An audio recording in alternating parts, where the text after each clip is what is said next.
habari, tukianza na hili ambapo hali ya huzuni imetanda katika kijiji cha Lukusi, eneo bunge la Lugari, kaunti ya Kakamega, baada ya afisa upelelezi wa jinai DCI kuuawa kinyama kwa kukatwa na majambazi akiwa bomani mwake.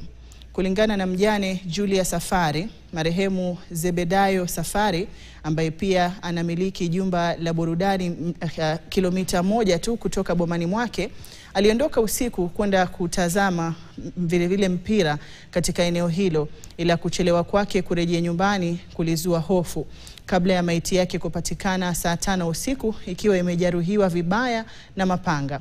Familia hii sasa inasikitika kifo hicho, wanachosema kilitekelezwa na hatua chache tu kutoka kituo cha polisi cha Matete, ikitakiwa kwamba uchunguzi unaendelea kufanywa kwa haraka ili wahusika waweze kukabiliwa mkono wa sheria.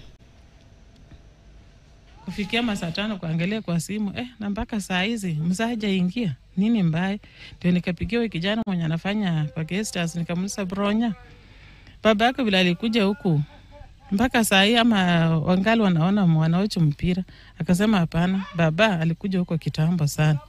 Bila nilisikia tu alikuja huko kitambo na nikashtuka sana, nikachukua torch, nikatoka na mlango ya mbele hii, nikaanza kumulika, nikaenda upande huko kwa maduka.